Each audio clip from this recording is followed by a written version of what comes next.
오늘도 하나님을 사모하시는 마음을 가지고 예배의 자리로 나오신 귀한 성도님들을 축복하고 환영합니다. 오늘도 주께서 하늘에 신령한 것으로 우리를 충만케 하실 것입니다. 기도하겠습니다. 하나님 아버지, 오늘도 우리를 택하여 불러주셔서 감사합니다. 이 시간 하나님께 마음 둘 수 있게 하신 은혜를 다시 한번 감사를 드립니다. 주 앞에 나와 영과 진리로 예배드릴 때 우리 안에 참 자유를 누리게 하시고 우리들의 마음 가운데에 주의 자비로 가득 차서 참 평안을 누리게 하여 주옵소서. 예수님의 이름으로 기도드립니다. 아멘. 찬송가 499장 찬송 드리시겠습니다.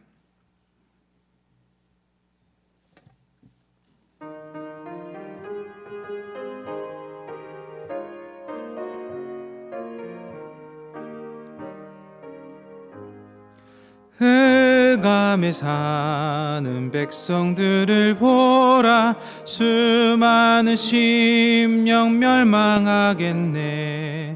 그 누가 갈까? 주의 복음 들고 생명을 구원하는 곳으로. 큰 권세 주께 있으니, 큰 권세 주께 있으니, 너는 가서 주의 복음 전하라. 주가 너 항상 지키리라. 구원의 문은 넓게 열렸으니 십자가 군병 일어나거라. 너희의 힘을 하나로 뭉쳐서 죄악의 쇠사슬을 끊어라. 큰 권세 주께 있으니, 큰 권세 주께 있으니, 너는 가서 주의 복음 전하라. 주가 너 항상 지키리라. 왜 너는 멸망길을 가려느냐? 주 음성 듣고 응답하여라. 널 구원하려 예수 죽었으니 생명의 참된 복음 전하라. 큰 권세 주께 있으니, 큰 권세 주께 있으니, 너는 가서 주의 복음 전하라. 주가 너 항상 지키리라. 온 천하 만민 승리의 그날에 영광과 찬송 주께 드리네. 속죄함 입어 구원받았으니 기쁘게 할렐루야 부르세. 큰 권세 주께 있으니, 큰 권세 주께 있으니, 너는 가서 주의 복음 전하라. 주가 너 항상 지키. 큰 권세 주께 있으니, 큰 권세 주께 있으니, 큰 권세 주께 있으니, 너는 가서 주의 복음 전하라. 주가 너 항상 지키리라.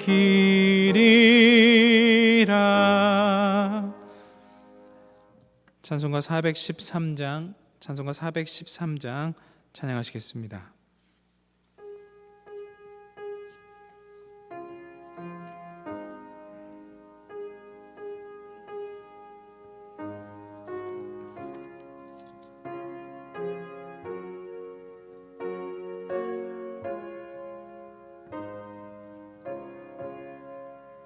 내 평생에 가는 길 순탄하여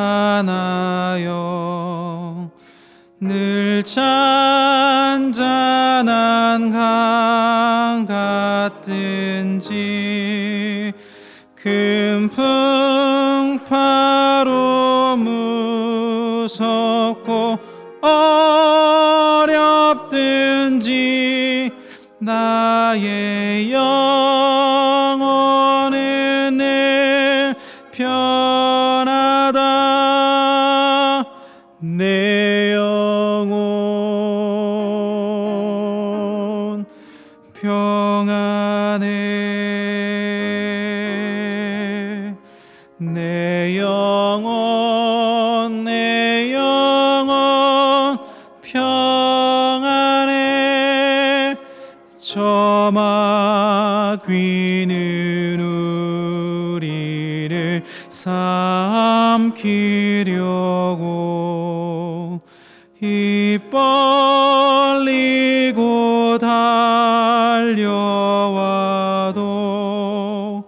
주 예수는 우리의 대장 되니 끝내 싸워서 이기리라.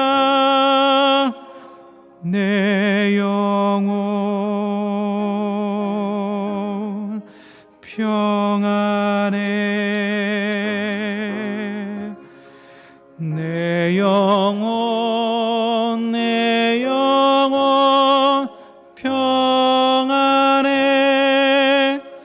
내 지은 죄 종비 같더라도 주 예수께 달되면 그 십자가 피로써 다시 쓰사 입는 보다 더 정하리라. 내 영혼 평안해. 내 영혼 평안해. 저공중에 구름이 일어나며 큰 나팔이 울릴 때에 주 오셔서 세상을 심판해도 나의 영혼은 겁없으리. 내 영혼 평안해. 내 영혼 평안해. 시간 다 함께 기도하겠습니다. 주님, 무너져 있는 우리들의 심령이 있다면 다시 일어서게 하옵소서. 예수 그리스도의 능력으로 죄악의 쇠사슬을 끊게 하시고 큰 권세 받아 주의 복음 전하게 하옵소서. 큰 풍파로 무섭고 어려울지라도 주 안에서 평안을 누리게 하옵시고 우리의 대장 되신 예수님과 동행하여 당당하고 담대함 살게 하옵소서라고 다 함께 통성으로 기도하며 나가도록 하겠습니다. 기도하시겠습니다. 사랑하는 하나님, 우리 가운데 무너져 있는 심령이 있다면 다시 일어서게 하여 주옵소서. 하나님, 부활하신 예수님께서 다시 일어나신 것처럼 그 예수 그리스도의 생명의 빛 가운데 거하여 무너져 있고 어두워져 있고 하나님 털썩 주저앉아 있는 그런 영혼들이 다시 한번 새로워지고 일어날 수 있도록 새 힘 더하여 주옵소서. 하나님, 죄악의 쇠사슬은 우리의 힘으로 끊을 수가 없습니다. 어찌나 단단하게 묶여 있든지 우리의 힘으로는 도저히 끊을 수가 없습니다. 예수님 오셔서 끊어주시고 예수님 오셔서 그것들을 벗어날 수 있도록 힘 더하여 주옵소서. 그 권세 받아서 우리가 주님의 나라와 주님의 의를 위하여 복음을 전하게 하여 주옵소서. 복음 전하다 큰 풍파를 만날지라도 어려움에 당할지라도 그 주 안에서 평안을 누리게 하여 주시고 대장 되신 예수님과 동행하여서 당당하고 담대한 삶들을 살아낼 수 있도록, 그러므로 말미암아 우리들의 삶이 기쁨이고 영광되는 삶 될 수 있도록 주님 인도하여 주시옵소서. 우리 주 하나님, 작고 작은 우리를 누구보다 크다 말씀해 주시고 사랑해 주셔서 감사합니다. 하나님의 품을 떠나서 신뢰와 사랑을 잃어버린 우리일진데 예수님을 보내시어 막힌 담을 허시고 다시 신뢰와 사랑을 회복해 하시니 감사드립니다. 말씀 가운데 자유함 있게 하시고 말씀 가운데 은혜 있게 하셔서 귀한 하나님의 사람들이 하나님의 가치관으로 물드는 시간 되게 하여 주옵소서. 그리스도 대신 예수님의 이름으로 기도드립니다. 아멘.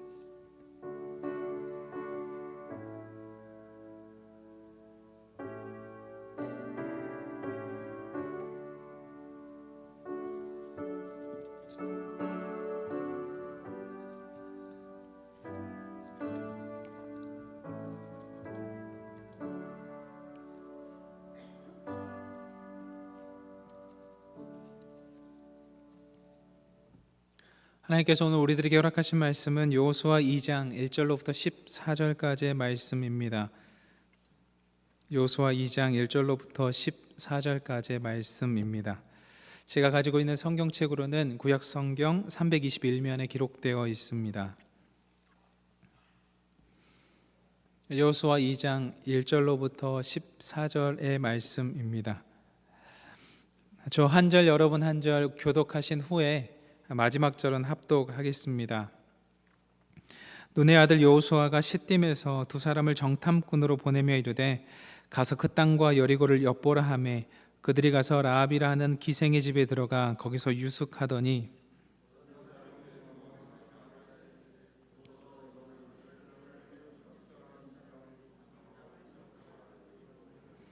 여리고 왕이 라합에게 사람을 보내어 이르되 내게로 와서 내 집에 들어간 그 사람들을 끌어내라.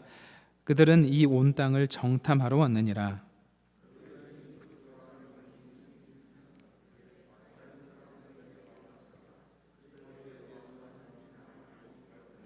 그 사람들이 어두워 성문을 닫을 때쯤 되어 나갔으니 어디로 갔는지 내가 알지 못하나 급히 따라가라.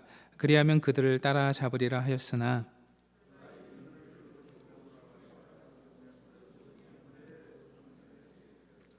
그 사람들은 요단 나루터까지 그들을 쫓아갔고 그들을 뒤쫓은 자들이 나가자 곧 성문을 닫았더라.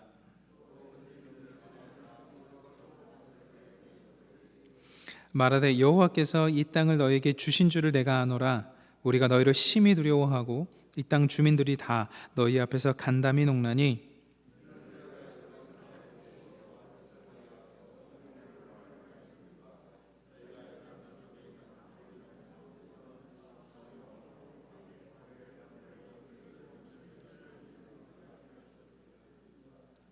우리가 듣자 곧 마음이 녹았고 너희로 말미암아 사람이 정신을 잃었나니 너희 하나님 여호와는 위로는 하늘에서도 아래로는 땅에서도 하나님이시니라.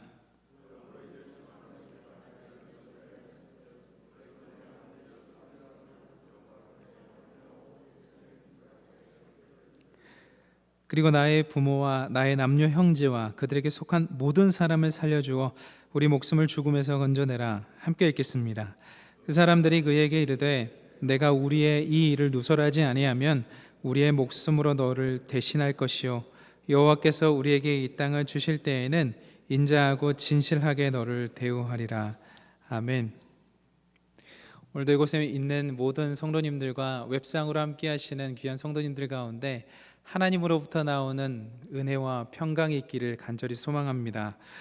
오늘은 세상을 바꾼 만남이라는 제목으로 하나님 말씀 증거하겠습니다. 혹시 여러분들에게 지금까지 여러분들이 있기까지 한 그 만났던 많은 사람들 중에 가장 영향력 있고 파워가 있었던 사람이 있습니까?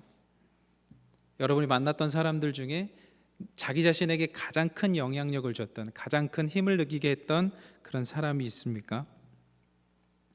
마치 삭개오가 예수님을 만나고 인생이 완전 변했던 것처럼 아주 강렬한 인상을 준 그런 만남 말입니다. 인간이라는 말은 사람과 사람 사이라는 뜻을 가지고 있습니다. 사람과 사람, 그 사람의 만남 속에서 인간들이 살아가기 때문이죠. 사실 만남이 중요한 이유가 있습니다. 이유가 아주 단순한데요. 만남이 중요한 이유는 그 만남이 자기 자신에게 영향을 주기 때문입니다.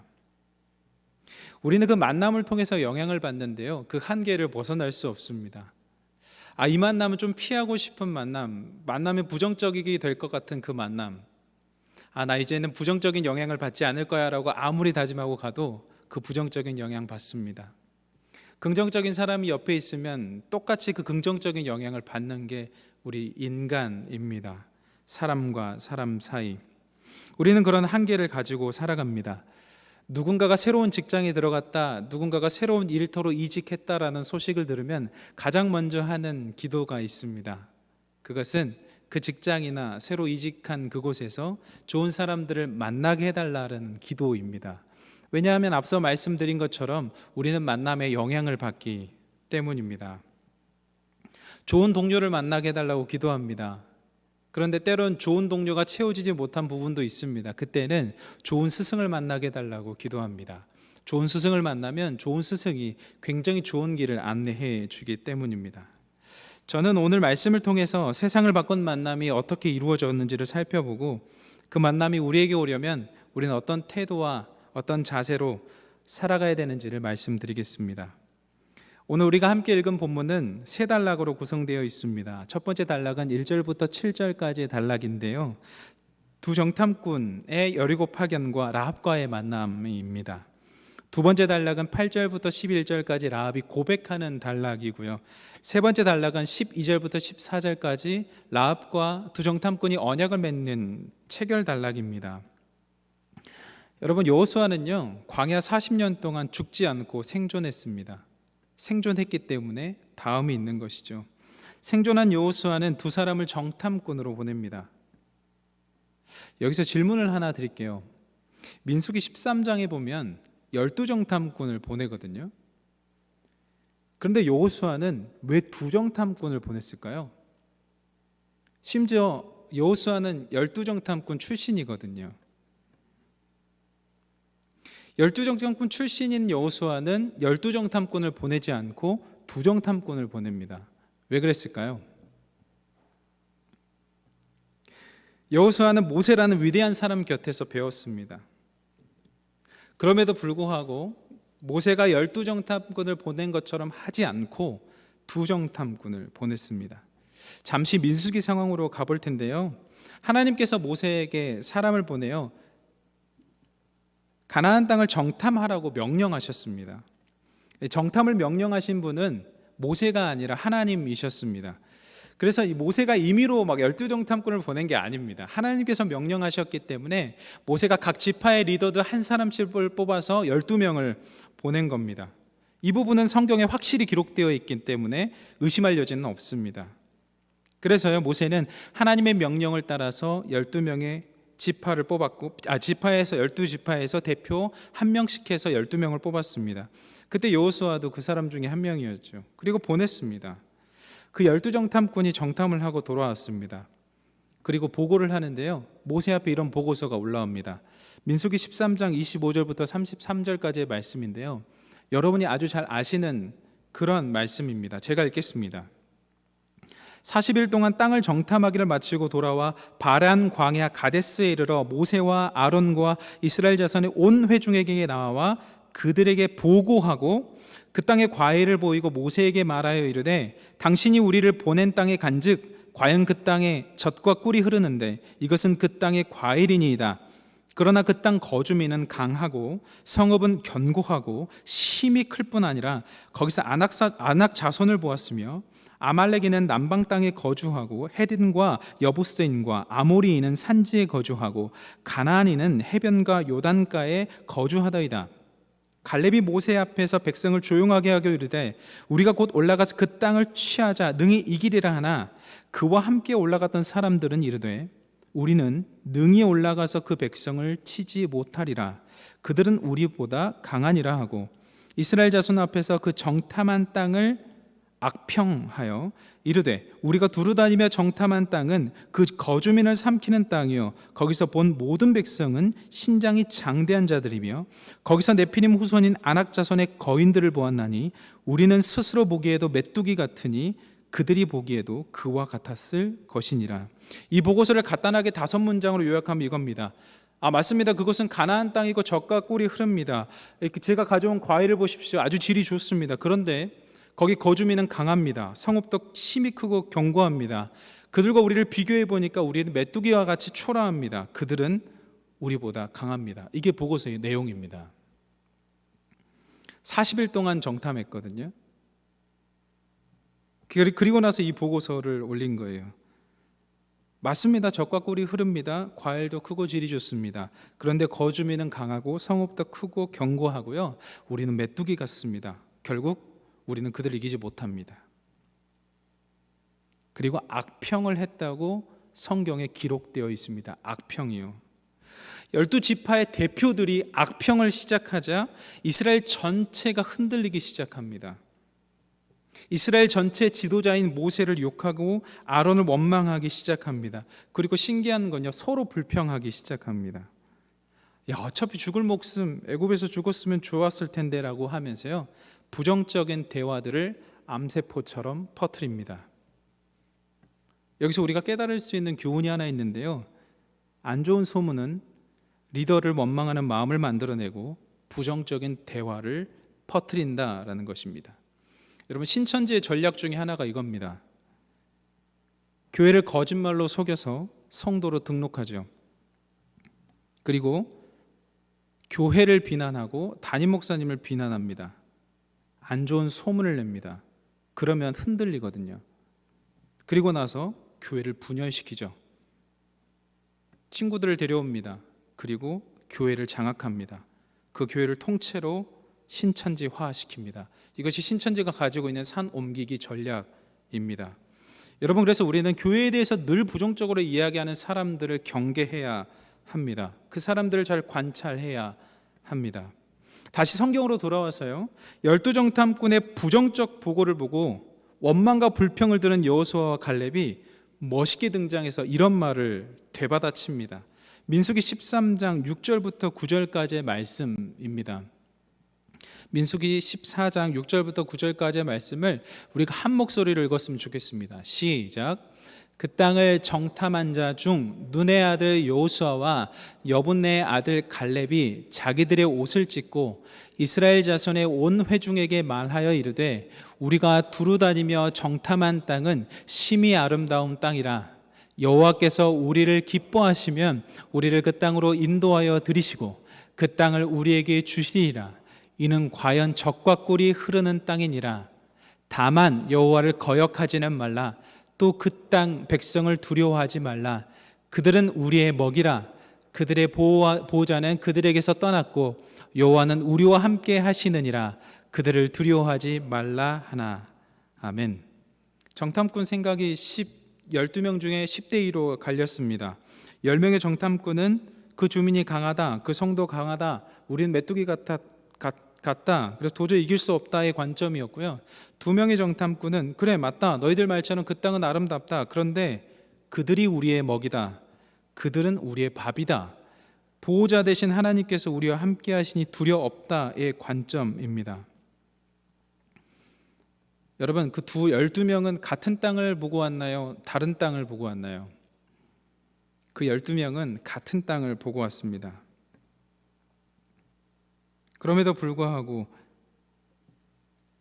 가치관에 따라 고백이 달라졌습니다. 여러분, 좀 이럴 것 같아요. 여호수아와 갈렙이 믿음의 고백을 했잖아요. 그러면 박수를 쳐줄 것 같아요. 역시 여호수아야, 역시 갈렙에게 박수를 쳐줄 것 같은데요. 박수를 쳐주지 않았습니다. 이스라엘 백성들은 여호수아와 갈렙을요 돌로 쳐서 죽이려고 했습니다. 민수기 14장 10절인데요. 제가 읽어드리겠습니다. 온 회중이 그들을 돌로 치려 하는데, 그러니까 돌로 쳐서 죽이려고 한 거죠.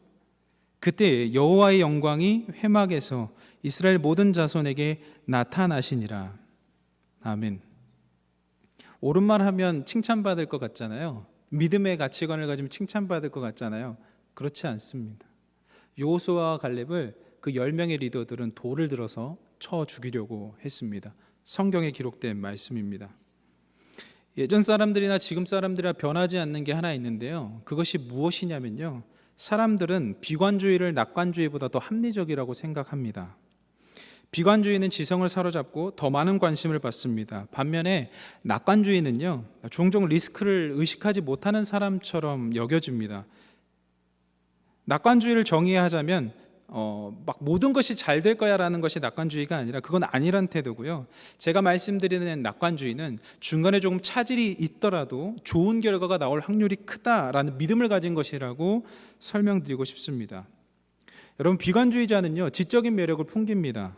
19세기 영국의 철학자이자 경제학자였던 존 스튜어트 밀은 1840년대에 이런 글을 썼습니다. 내가 관찰한 바로는 남들이 절망할 때 희망을 갖는 인물이 아니라 남들이 희망에 찰 때 절망하는 인물이 많은 사람들로부터 현자로 추앙받는다. 그러니까 남들이 막 절망적이 있을 때 희망을 이야기하는 사람보다 남들이 막 희망에 들떠 있을 때 비관적인 말하는 사람을 더 지적으로 본다는 거죠. 비관주의는 낙관주의보다 더 똑똑한 서리처럼 돌리고 그럴싸해 보입니다. 사람들은 야, 좀 잘 될 거야 라는 소리에 귀 기울이기보다는 당신은 위험에 처해 있어, 그것을 고쳐야만 해 라는 소리에 더 귀 기울입니다. 민수기에 기록된 이스라엘 백성들도 여기서 별반 다르지 않았습니다. 그들은 낙관주의보다는 비관주의에 손을 들어준 것이죠. 여호수아는 민수기의 시대를 경험하면서 깨달았습니다. 아하, 12명이 필요 없구나를 깨달았습니다. 믿음 있는 사람, 믿음의 가치관을 가진 사람 2명이면 충분하구나를 경험했기 때문입니다. 12명의 정탐꾼 중에 10명이 부정적인 이야기를 하기 시작하자 이스라엘 백성이 전체가 흔들렸거든요. 그때 여호수아는 단단히 알았습니다. 아, 비관주의 아니야. 하나님을 믿는 믿음의 사람 2명이면 충분해 라고 생각을 하고 결정했습니다. 그 2명의 사람이 200만이 되는 이스라엘 백성들을 인도하게 됩니다. 여러분은 어떤 삶으로 사시겠습니까? 믿음의 가치관으로 사시겠습니까? 아니면 다른 가치관으로 사시겠습니까? 여러분은 믿음의 시선을 가졌습니까? 저는 하나님께서 현재에도 여호수아 시대와 마찬가지로 2021년 지금 우리가 살아가고 있는 현재에도 믿음의 눈을 가진 사람을 통해 하나님 나라의 일을 하실 거라 확신합니다. 하나님은 여호수아와 그 2 정탐꾼을 만나게 하셨고 그렇게 이스라엘의 구원의 역사를 다시 시작해 가셨습니다. 다시 여호수아로 돌아오겠습니다. 2 정탐꾼이 여리고성으로 들어갔습니다. 그런데 2절과 3절을 보면요, 그 성의 주민들이 아주 높은 경계태세를 하고 있었던 것 같습니다. 진돗개 하나, 대포콘 하나처럼 아주 강력한 경계태세를 하고 있었던 것으로 보입니다. 왜냐하면 그 정탐꾼이 들어갔을 때 대놓고 들어갔을까요? 몰래 들어갔을까요? 당연히 정탐꾼이니까 몰래 들어갔을 거 아니에요. 그런데 그 정탐꾼이 몰래 들어갔음에도 불구하고 여리고성에 도착하자마자 그곳에 들어간 것을 파악했습니다. 그것은 예의주시하고 있었다라는 것이죠. 상부의 보고를 아주 지체 없이 합니다. 그리고 상부의 보고를 받은 여리고 왕은 2 정탐꾼을 잡기 위해 사람을 바로 보냅니다. 이것은 경계가 굉장히 삼엄했다는 것을 뜻하고 예의주시하고 있었다라는 말입니다. 2절과 3절을 우리 다 함께 읽어보겠습니다. 시작. 어떤 사람이 여리고 왕에게 말하여 이르되 보소서, 이 밤에 이스라엘 자손 중에 몇 사람이 이 땅을 정탐하러 이리로 들어왔나이다. 여리고 왕이 라합에게 사람을 보내어 이르되 내게로 와서 내 집에 들어간 그 사람들을 끌어내라. 그들은 이 온 땅을 정탐하러 왔느니라. 아멘. 입장 바꿔서 생각해 보면 이 정탐꾼도 그 경계가 삼엄했다라는 것을 알았을 겁니다. 근데 이런 생각이 들었어요. 하나님이 약속하셨고 여호수아와 두 정탐꾼의 만남 가운데 성경에 기록되지는 않았지만 상상을 펼쳐보면 이런저런 이야기를 여호수아가 해줬을 것 같아요. 가면 경계가 삼엄할 수 있는데 믿음을 잃지 말아야 됩니다. 저는 그 두 정탐꾼의 믿음이 아주 견고했던 것 같습니다. 두렵고 떨리고 삼엄한 경계 속에서도 하나님이 그 땅을 주시겠다고 약속을 하셨던 것을 믿고 간 것이죠. 정말 힘든 상황에서 그 길을 갔습니다. 여러분, 이 타이밍에 제가 여러분들에게 퀴즈 하나 내겠습니다. 다음 중 맞는 말이 어떤 말일까요? 맞춰보세요. 속으로 맞춰주세요. 1번 하면 된다. 2번 되면 한다. 속으로 맞춰보세요. 여러분들이 1번 하면 된다를 선택하셨다면 여러분 MZ세대가 아닙니다. MZ세대는 밀레니얼 세대하고 Z세대를 포함한 말이죠. 그러니까 여러분 기성세대입니다. 1번을 하면 된다를 선택하신 분은 기성세대라고 생각하시면 됩니다. 아, 내가 기성세대구나. 2번 되면 한다를 선택하신 분은 MZ세대구나, MZ세대구나, MG세대구나라고 생각하면 됩니다. 1980년대생부터요 2000년대생까지가 MZ세대인데 MG세대인데 이들은요 가치관이 하면 된다가 아니에요. 딱 보고요 딱 잽니다. 수지타산을 딱 잽니다. 될 것 같죠? 그때 합니다. 이거는 제 생각이 아니고요. 그 1980년대부터 2000년생대까지 소비 문화를 파악한 그 트렌드 책을 읽고 나서 얻은 정보입니다. 저는 교구를 맡으면서 기성세대와 함께 하고 있고요. 청년부를 맡으면서 MZ세대와 함께 하고 있고 드림 찬양단을 맡으면서 기성세대와 MZ세대가 함께 있는 찬양단을 맡고 있습니다. 이때 이런 생각이 들더라고요. 바울도 유대인과 헬라인에게 다르게 했던 것처럼 저도 그렇게 해야 되겠다고 생각이 들었습니다. 그럼에도 불구하고 변치 않는 것은 우리 크리스찬들은 하나님의 약속을 받았으면 되면 한다가 아니라 믿음을 가지고 하면 된다라고 가야 한다라는 것이죠. 다시 성경으로 돌아와서 이 두 정탐꾼의 모습을 통해 우리가 발견할 수 있는 것은 믿음입니다. 알고 간 것이죠. 가시밭길 알고 간 겁니다. 살얼음판 알고 간 겁니다. 그것이 믿음이죠. 되면 한다가 아니었습니다. 이들의 가치관은 정말 아름다운 오솔길, 새가 지저귀고 숲속에서 찬란한 햇볕이 들어오는 그런 아름다운 길을 걷고자 걸어간 것이 아닙니다. 그것은 되면 한다의 가치죠. 그런데 이분들은 믿음의 가치가 있었기 때문에 가시밭길, 살얼음판일지라도 믿음으로 가는 것입니다. 그것을 우리는 배워야 합니다. 그들이 들어갔던 것은요 기생 라합이 있던 공간이었습니다. 여러분 당시의 기생들은 집장촌이라기보다는 집장촌도 있지만 여관도 같이 있었던 공간이라고 주석은 이야기합니다. 그러니까 특징이 있는데요. 집장촌하고 여관이 있으니까 낯선 사람들이 많이 왔답니다. 그래서 그 낯선 사람들이 많이 오니까 그 땅의 그 성의 민심을 아주 잘 파악하기 좋은 곳이 이곳이었더랍니다. 그래서 주 정탐꾼이 민심을 파악하기 위해 여기로 들어간 것이죠. 낯선 사람들이 많았던 공간, 민심을 잘 알 수 있는 공간에서 들어간 겁니다. 그런데 거기에 정탐꾼을 잡으러 사람들이 습격했습니다. 그때 라합은 그들을 숨겨줍니다. 그들을 보호해 주었습니다.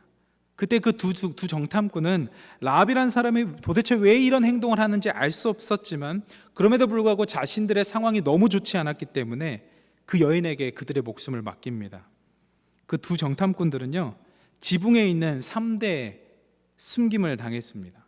당시 3대의 모습을 사진으로 준비를 했는데요. 첫 번째 사진이 이게 저도 3대를 모르거든요. 본 적이 없어서. 이게 이제 3대의 이제 푸릇푸릇한 모습이고요. 다음이요. 이게 뭐 이렇게 좀 물에 이렇게 불린 것 같습니다. 다음이요. 저렇게 말립니다. 다음이요. 이렇게 좀 꼬아서 뭘 준비를 하나 봐요. 다음이요. 이제 좀 숨을만 해지는 공간이 되는 것 같아요. 다음이요. 저런데 정탐꾼이 숨었다라는 것이죠. 근데 제가 저 3대 그림을 찾다가요, 저걸 보고 정말 은혜를 받았습니다. 뭐냐면 저 3대 진짜 흔할 것 같아요. 풀이잖아요. 당시에 집집마다 있었을 것 같아요. 정말 일반적인 겁니다. 어느 집이나 있었을 법한, 정말 특별하고 막 소중하게 간직하고 있었던 것은 아닌 것 같아요. 막 저걸 막 소중해 가지고 안방에 막 저걸 갖다 놓고 막 밑에 구들장에 놓고 막 그러진 않았던 것 같아요. 그냥 흔히 널려 있던 아주 일반적인, 그것이 바로 3대였습니다. 그런데 하나님께서는 아주 흔하디 흔한 저 3대로 두 정탐꾼을 보호합니다. 사람들은 생각하기에요, 어떤 특별한 은사가 있어야 하나님께 쓰임받을 수 있다고 생각합니다. 물론 그럴 수 있죠. 그것을 부인하지는 않습니다. 그런데 오늘 라합은 3대를 통하여서 두 정탐꾼, 하나님의 사역에 동참합니다. 아주 일반적이고요, 어느 집이나 가면 다 흔해 빠져 있는 그런 3대를 통해서 하나님께 쓰임을 받았습니다. 여러분들에게 권면하고 싶은 것은요, 하나님께서는 어떤 특별한 것으로 영광받고 싶어 하지 않으신다라는 것을 라합을 통해서 깨달을 수 있었습니다. 우리가 누구나 다 가지고 있는 것, 일반적인 것, 정말 평범한 것을 통해서도 하나님께 특별하게 쓰임받을 수 있구나를 3대를 통해서 알았습니다. 3대, 풀입니다. 다이아몬드가 아니에요. 널려있고 지푸라기 같은 거예요. 홀대받던 거예요. 옥상에 있던 거예요. 귀한 것이라면 안방에 있었겠죠. 근데 그런 게 아니었어요. 아주 일반적인 거였습니다. 그럼에도 불구하고 하나님께서는 그것을 통해서 역사하셨죠. 아주 큰 역사를 하셨죠. 그 성경이 우리들에게 주는 의미가 무엇일까요? 여러분, 여러분의 삶이 평범하십니까? 하나님께서는 저와 여러분처럼 아주 일반적이고 평범하고 흔한 사람들을 통해서 하나님의 특별한 역사를 이루신다는 것을 믿으시기 바랍니다. 하나님께서 마음 먹으시면 3대와 같은 풀과 같은 아주 흔한 것을 통해서 아주 위대한 역사를 이루시는 겁니다. 그러니 너무 특별한 것 찾으시려고 에너지 낭비하지 마시고 일반적인 것에서 특별함을 발견하시기 바랍니다. 과의존 벗어나기라는 책을 읽었습니다. 거기에서 요즘에 중독이라는 말과 과의존이라는 말을 이제 분리해서 사용하더라고요. 과의존이라는 말은 스마트폰 과의존, 일 과의존, 관계 과의존인데 약을 먹은 단계는 아닙니다. 정신과에서 약을 먹어야 되는 것은 중독의 단계로 보고요, 약을 먹지 않지만 신경적인 증상이 나타나는 것을 과의존이라고 표현했습니다. 거기서 목회상담학 이상옥 교수님은 이런 이야기를 합니다. 과의존에서 자유로우시려면, 그런 병리적인 형상에서 자유로우시려면 일상적인 것에서 고귀한 의미를 찾아야 됩니다 라고 말합니다. 일상적인 것에서 고귀한 것. 그러면서 이 시 한 편을 소개합니다. 이성옥 교수님이 시를 좋아하시거든요. 그 책에 적혀져 있던 시를 하나 가져왔습니다. 얼마나 일반적인 거에서 특별한 것을 찾았는지 한번 제가 읽어보겠습니다. 제목은 작은 국화분 하나입니다. 정현종. 용달차가 작은 국화분 하나를 싣고 간다. 동구마니. 아니다, 모시고 간다. 용달차가 작은 국화분 하나를 모시고 간다. 용달차가 이쁘다. 용달차가 저렇게 이쁠 수도 있다. 기사도 이쁘다. 이게 끝입니다. 하나를 싣고 갔나 했는데 아니다, 모시고 간다. 일반적인데 관점을 바꾼 거예요. 특별하게 모시고 간다라고. 그런데 그 국화분 하나 모시고 가는 용달차가 이제 눈에 들어오기 시작합니다. 용달차 이쁘다. 근데 용달차뿐만 아니라 용달을 몰고 있는 주름이 아주 깊이 패인 그 운전기사도 이쁘다라고 일반적인 것에서 고귀한 것을 찾아내고 있는 것이죠. 저는 소망하기를 저와 여러분이 라합처럼 3대와 같은 일반적인 아주 흔한 것에서 하나님께 특별하게 쓰임받는 사람들이 되기를 소망합니다. 이렇게 긴박한 상황이 좀 해소가 되고요. 이제 3대에 숨기고 정탐꾼을 잡으러 갔던 사람들이 다시 돌아가고 이 긴박한 상황들이 해소되고요. 두 정탐꾼과 라합의 대화가 시작이 됩니다. 이 라합이 먼저 그들에게 말을 걸거든요. 어떻게 말을 하냐면 하나님께서 이 땅을 이스라엘 백성에게 주실 것을 압니다. 그래서 우리는 이스라엘 백성들을 두려워하고 있었습니다. 제가 보니까 하나님께서는 홍해를 마르게 하셨고 아모리 사람 두 왕인 시온과 옥을 전멸하셨기 때문에 우리는 아주 잘 알고 있습니다라고 고백합니다.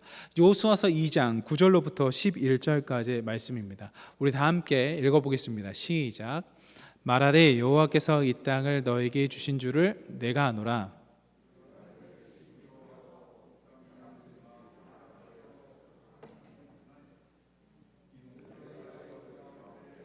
여호와께서 너희 앞에서 홍해물을 마르게 하신 일과 너희가 요단 저쪽에 있는 아모리 사람의 두 왕 시혼과 옥에게 행한 일 곧 그들을 전멸시킨 일을 우리가 들었음이니라.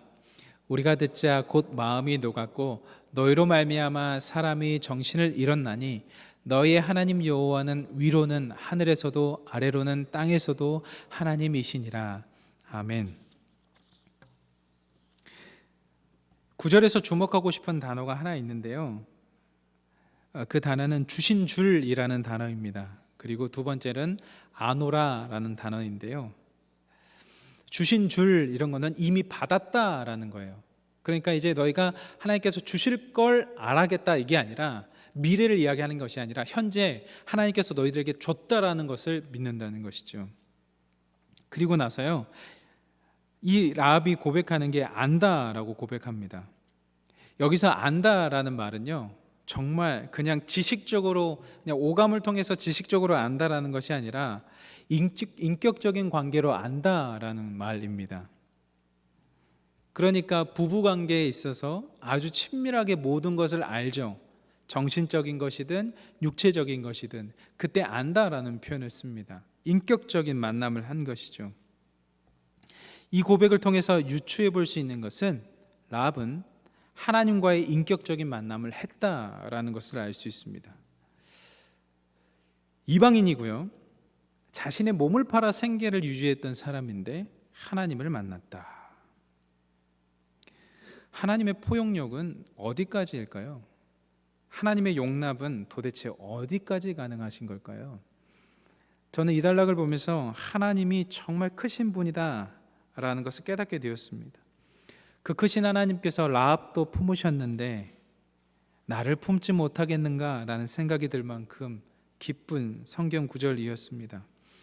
라합에게 어떤 가족적인 아픔이 있는지는 모르겠지만 어떤 개인적인 아픔이 있어서 그런 생계를 몸이 팔아 생계를 유지할 수밖에 없는 여인이 되었는지는 모르겠지만 하나님께서는 그 여인을 주목하고 계셨죠. 하나님께서 이 라합과 교제하기 시작하셨는데요. 그 믿음은 도대체 어디서부터 시작한 걸까요? 이런 질문이 생겼습니다. 스스로에게. 라합은요, 하나님께서 애굽 땅에 재앙을 내리신 것도 알았고요. 라합은 이스라엘 백성을 하나님께서 어떻게 출애굽시켰는지도 알았습니다. 그리고 라합은 하나님께서 그 두 왕 시온과 옥을 전멸시킨 일도 알고 있었습니다. 또한 라합은요, 어떤 고백을 하냐면요, 하나님은 하늘에서도 하나님이시고 땅에서도 하나님이시다라는 것도 알고 있었습니다. 제가 그냥 곰곰이 묵상해 본데 이 라합의 믿음은, 이 인격적인 믿음은 첫 번째 하나님이 가셔서 만나 주셨고요. 그 특별한 설명하지 못하는 그런 특별한 만남이 있었고요. 두 번째는 라합이 하나님에 대한 지식이 있었다라는 것입니다. 호세아서 4장 6절에 이렇게 기록되어 있거든요. 내 백성이 지식이 없으므로 망하는도다. 네가 지식을 버렸으니 나도 너를 버려. 내 제사장이 되지 못하게 할 것이요 내가 내 하나님의 율법을 잊었으니 나도 내 자녀들을 잊어버리리라. 호세아서 6장 3절에 그러므로 우리가 여호와를 알자, 힘써 여호와를 알자.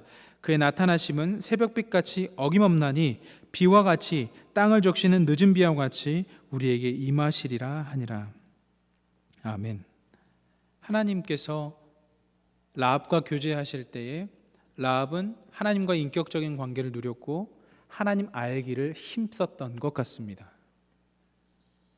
그래서 하나님께서는요, 이 기생 라합을 통해서요, 누구를 보내시냐면 다윗을 보내고요, 다윗을 통해서 예수님을 보냅니다. 그러니까 라합을 통해서 예수님이 오게 된 것이죠.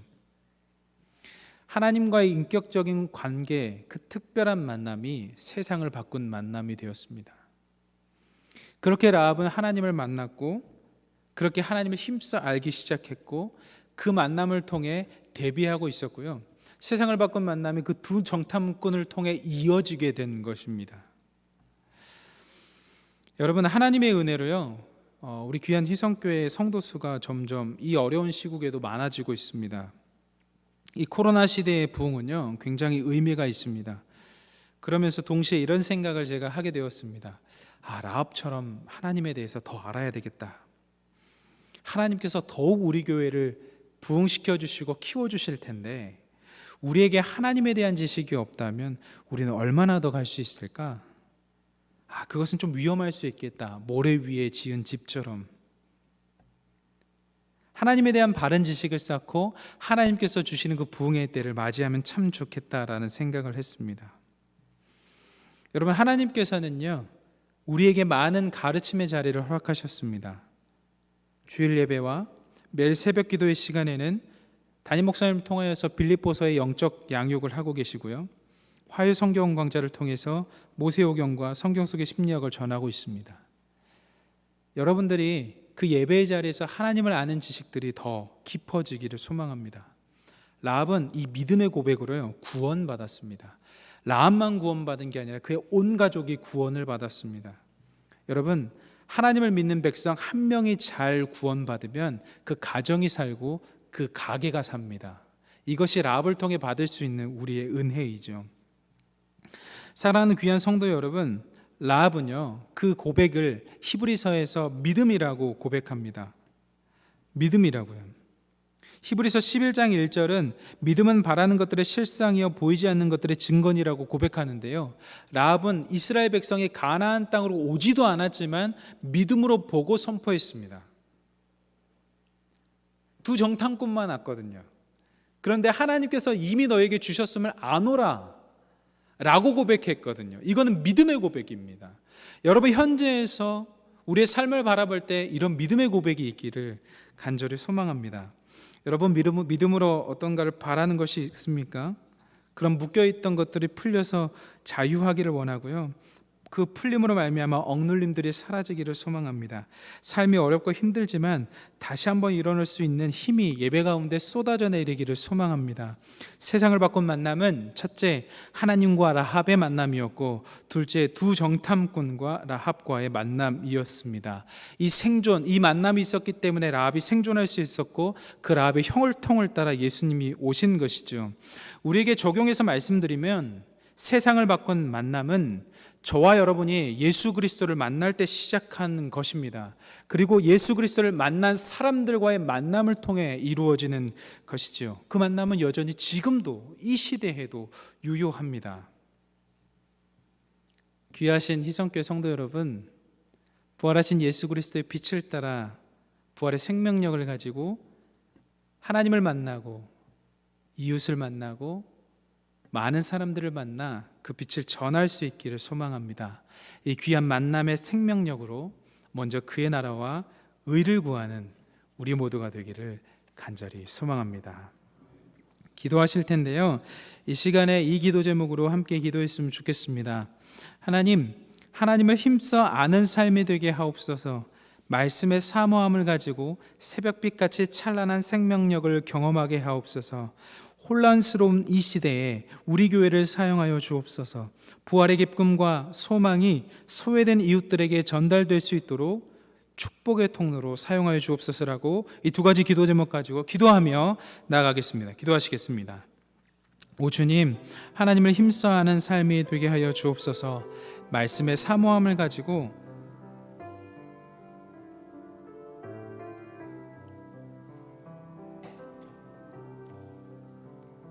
새벽빛같이 찬란한 생명력을 경험하는 우리 될 수 있도록 인도하여 주옵소서. 하나님, 경험한 자가, 사랑받은 자가 사랑을 줄 수 있습니다.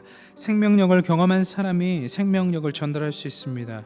하나님, 우리가 먼저 그 귀하신 부활의 예수 그리스도의 생명력을 경험하고 혼란스러운 이 시대에 우리 교회를 사용하여 주옵소서. 그래서 우리 교회가 축복의 통로가 될 수 있도록 인도하여 주옵소서. 이 지역 상권뿐만 아니라 정말 이 지역 주민들까지도 살려낼 수 있는 그런 귀한 축복의 통로로 우리 교회를 사용하여 주옵소서. 그래서 우리가 만나는 사람들마다 생명력이 전해질 수 있도록 주님 함께하여 주시옵소서. 그 다음 기도할 제목은 이렇습니다. 코로나19 백신의 공급과 접종 과정을 선하게 인도하셔서 속히 집단 면역이 생기게 하여 주옵소서. 그러므로 말미암아 일상생활을 회복시켜 주옵소서라고 기도해 주시고요. 선교사님들의 사역과 가정을 지켜 주옵소서. 필요가 채워지게 하시고 성령의 능력으로 구원의 역사를 일으켜 달라고 이 시간에 기도하며 나가도록 하겠습니다. 기도하시겠습니다. 사랑의 하나님, 코로나19의 백신의 공급이 좀 어려움이 있습니다. 하나님, 그 백신의 공급이 차질 없이 잘 될 수 있도록 주님께서 그 과정을 세계를 주관하시는 하나님께서 인도하여 주시옵소서. 뿐만 아니라 그 접종 과정을 선하게 인도하셔서 속히 집단 면역이 생기게 하여 주옵소서. 집단 면역이 생긴 것들을 보니 너무 부럽고 너무 정말 저희도 빨리 그런 일상생활이 회복됐으면 좋겠다라는 마음이 불타오릅니다. 그러므로 말미암아 우리 교인들이 나와서 함께 더욱 교제하고 더욱 함께 주님을 외치고 함께 무엇인가를 더욱 할 수 있는 그 일상생활이 너무나도 그립습니다. 하나님, 간절히 기도하오니 그 생활을 속히 회복시켜 주옵소서. 주님, 선교사님들의 사역과 가정을 지켜주시고 그들이 기도하는 필요를 채워 주옵소서. 성령의 능력으로 구원의 역사를 일으켜 주옵소서. 하나님, 함께 주셔서 늘 보호하여 주시고 지켜 주시옵소서. 다음 기도할 제목입니다. 금일 서울시 보궐선거가 진행되었습니다. 하나님의 통치에 순종하는 지도자를 세워주시고 우리나라를 지켜주옵소서라고 기도해 주시면 감사하겠습니다. 코로나19로 인한 아시아계 혐오가 사라지게 하여 주시고 해외 동포를 지켜주옵소서. 미얀마의 선량한 시민들이 죽는 일이 없게 하시고 미얀마의 자유와 민주가 이루어지게 하옵소서라고 기도하며 나가도록 하겠습니다. 기도하시겠습니다. 사랑의 하나님, 금일 서울시 보궐선거가 진행되었습니다. 하나님의 통치에 순종하는 지도자들을 세워주시고 우리나라를 안전하게 지켜주옵소서. 하나님, 코로나19로 인한 아시아계 혐오가 사라질 수 있도록 인도하여 주시옵소서. 하나님, 미얀마의 자유와 민주가 이루어지게 인도하여 주옵소서. 그러므로 말미암아 선한 하나님의 평화가 이루어질 수 있도록 인도하여 주시고 그 선한 하나님의 평화로 말미암아 온 사람들이 기뻐하고 하나님의 살아계심을 볼 수 있는 자들 다 될 수 있도록 인도하여 주옵소서. 하나님, 여기저기서 한국인들도 고생하고 아시아인들도 고생하고 있습니다. 정말 이유 없이 그 혐오 감정을 가지고 그들을 학대하고 있습니다. 주님, 그들을 보호하여 주옵소서. 하나님, 애굽이 이스라엘 백성들을 하나님 학대했을 때 보호해 주셨던 것처럼 하나님, 우리의 민족들을 하나님 보호하시고 하나님, 그 정말 학대 가운데서도 하나님을 만나 하나님 앞에 보호하심을 경험할 수 있도록 주님께서 함께하여 주시옵소서. 주님, 감사합니다. 하나님, 이 기도 제목을 함께 들어주옵소서. 예수님의 이름으로 기도드립니다. 아멘. 교회 소식 전하겠습니다. 코로나19로 어려워진 이웃 상권을 돕고 있습니다. 지역사회를 섬기는 마음으로 함께 쿠폰 사용하는 것에 참여해 주시기를 부탁드리겠습니다. 유아셀의 신청을 받고 있습니다. 사무실로 4월 17일 토요일까지 신청해 주시기 바랍니다. 찬송가 21장 하나님 앞에 찬양하시겠습니다.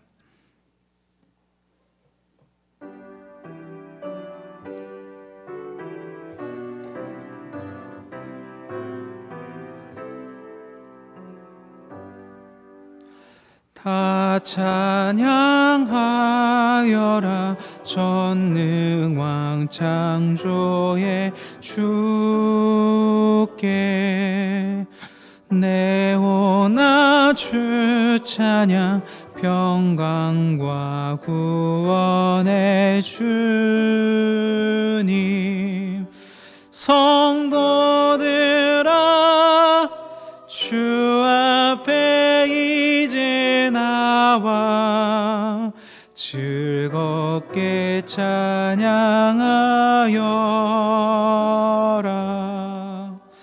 다 찬양하여라. 놀라운 만유의 주께. 포근한 날개미 늘 품어주시는 주님. 성도들아,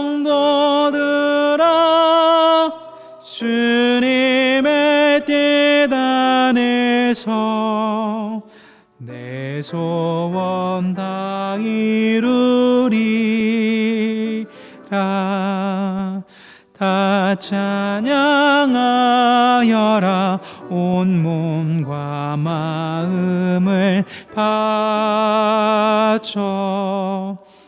이 세상 만물이 주 앞에 다 나와 찬양. 성도들아, 기쁘게 소리 높여 영원히 찬양하여라.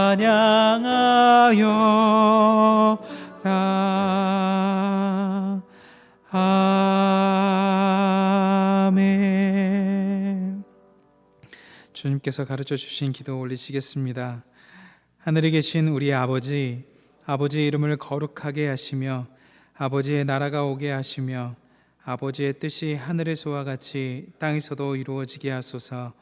오늘 우리에게 일용할 양식을 주시고 우리가 우리에게 잘못한 사람을 용서하여 준 것 같이 우리 죄를 용서하여 주시고 우리를 시험에 빠지지 않게 하시고 악에서 구하소서.